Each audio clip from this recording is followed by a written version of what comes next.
హన్మకొండ జిల్లా మండలం గుండసింగారంలోని Suravaram Sudhakar Reddy Nagar CPI party ఆధ్వర్యంలో నిరుపేదలేసినటువంటి గుడిసెలను హన్మకొండ జిల్లా పోలీసు యంత్రాంగం వందలాది మంది పోలీసులను మోహరించి రెవెన్యూ అధికారం నిర్దాక్షిణంగా ఆ యొక్క ఇళ్లను కొడుతున్నటువంటి దృశ్యం మనం చూస్తూ ఉన్నాం.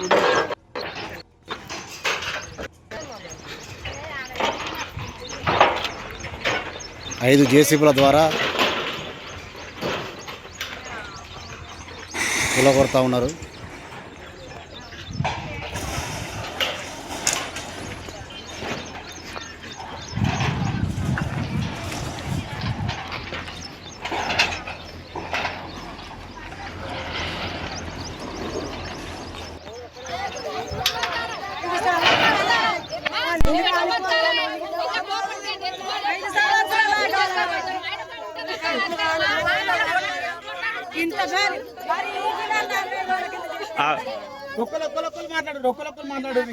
అయ్యా మేము అప్పులు లేదుకొని మాకు భూమి లేదు, మాకు జాగ లేదు.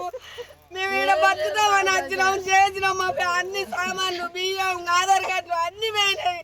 మీరు ఎట్లా చేస్తారో మాకు న్యాయం చేయండి.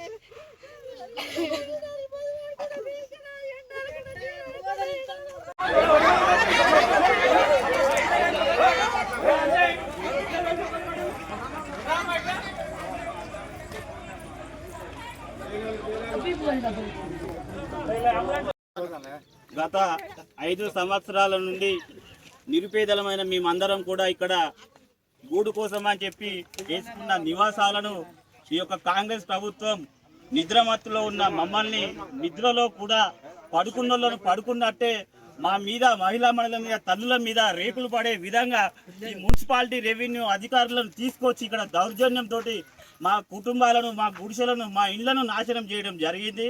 మరి ఇది కాంగ్రెస్ ప్రభుత్వానికి దేనికి నిదర్శనము మేము అందరం కూడా ప్రశ్నిస్తున్నాము. మా నాయకుడైనటువంటి తోట భిక్షపతి గారిని అక్రమంగా అరెస్ట్ చేసి పోలీస్ స్టేషన్లో నిర్బంధించడం ఇది ఎంతవరకు సమంజసమని మా అందరి తరఫున సురవరం సుధాకర్ రెడ్డి నగర్ తరఫున మేము అందరం ప్రశ్నిస్తూ ఉన్నాము. రేవంత్ రెడ్డి గారు మేము ఒకటే అడుగుతున్నాము, ఎన్నికల సమయంలో పేదలందరికీ ఖచ్చితమైన హామీ ఇచ్చి ఇల్లు నిర్మిస్తామన్న మీరు ఇవాళ దొంగచాటున తెల్లవారుజామున అధికారులకు పంపడానికి అది దేనికి నిదర్శనమని మేము మా కాలనీ వాసులు అందరి తరఫున మిమ్మల్ని ప్రశ్నిస్తున్నాము. తక్షణమే ఇప్పటికైనా మా నాయకుడు తోట భిక్షపతి గారిని పోలీస్ స్టేషన్ నుండి బయటికి పంపించి మా ఉద్యమాన్ని మేము ఉధృతం చేసుకుంటాము. ఈ సమస్యను ఎట్టి విధంగా వదిలిపెట్టే ప్రసక్తే లేదు. మా ప్రాణాలు పోవడానికైనా మేము సిద్ధంగా ఉన్నాం, కానీ ఈ కాలనీ ఎక్కడ వదిలిపెట్టేది లేదు. ప్రస్తుతం మేము స్థానిక ఎమ్మెల్యే గారికి కూడా ఒకటే చెప్తున్నాము, మేము గవర్నమెంట్ భూమిలోనే వేసుకున్నాము, ఏ యొక్క రియల్ ఎస్టేట్ వ్యవసాయ దగ్గరికి పోలేదు. ఇది పక్కా గవర్నమెంట్ భూమి.